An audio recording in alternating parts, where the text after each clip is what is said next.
असू द्या, तुर्तास दिलेल्या माहितीसाठी धन्यवाद। तर एका बाजूला राष्ट्रवादीमध्ये उभी फूट पडलेली पाहायला मिळते, तर दुसरीकडे आता फोटोवरून नवा वाद सुरू झालाय।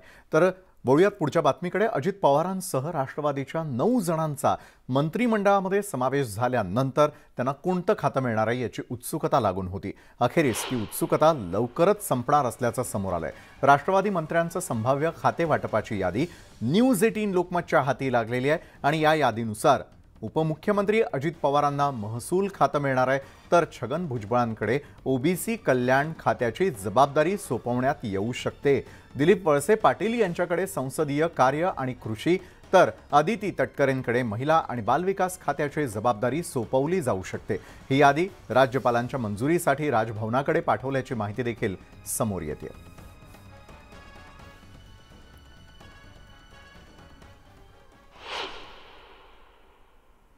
तर एनसीपी मंत्र्यांची संभाव्य खाती काय असू शकतात त्यावर आपण एक नजर टाकतोय। यामध्ये महसूल मंत्रीपदी अजित पवार, ओबीसी कल्याण मंत्री म्हणून छगन भुजबळ, कृषी खातं दिलीप वळसे पाटील यांची ही संभाव्य खाती असू शकतात।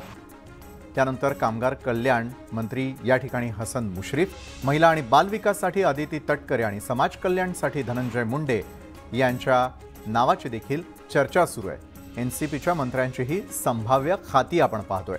युवक कल्याण क्रीडा संजय बनसोडे, अन्न आणि नागरी पुरवठा अनिल पाटील, धर्मराव आत्राम, आदिवासी विकास मंत्री असे संभाव्य खाते एनसीपीच्या या सर्व मंत्र्यांना मिळू शकतात।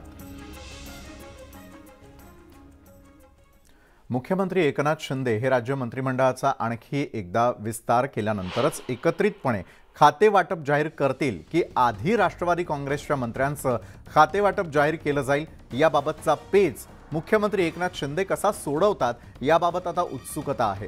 2-3 दिवसात विस्तार करून एकत्रित खाते वाटपाचा तोडगा निघेल अशी चर्चा आहे। खाते वाटपाचा निर्णय मुख्यमंत्री घेतील असं सुधीर मुनगंटीवार आणि चंद्रशेखर बावनकुळेंनी स्पष्ट केलंय।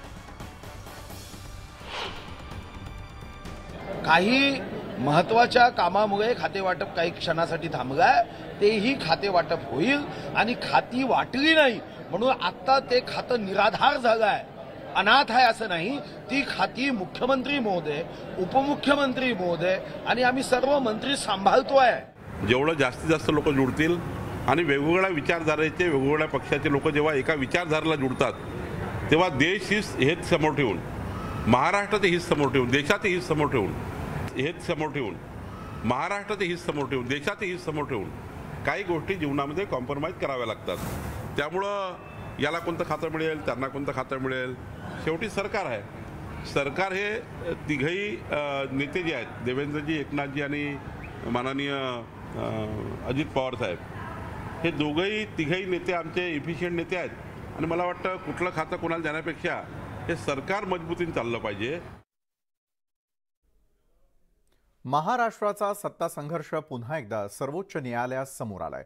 शिवसेना उद्धव ठाकरे गटाचे आमदार सुनील प्रभू यांनी न्यायालयामध्ये याचिका दाखल केली आहे। एकनाथ शिंदे यांच्या नेतृत्वाखालील बंडखोर आमदारांविरुद्ध अपात्रतेची कारवाई तातडीनं व्हावी यासाठी ही याचिका दाखल करण्यात आली आहे। या 16 आमदारांवर कारवाईसाठी विधानसभा अध्यक्षांना निर्देश देण्यात यावे यासाठी सुनील प्रभूंनी ही याचिका दाखल केली आहे। दरम्यान यानंतर चंद्रशेखर बावनकुळेंनी ठाकरे गटाला प्रत्युत्तर दिलंय। राहुल नार्वेकर नियमानुसार निर्णय घेणार असल्याचं देखील त्यांनी म्हटलंय।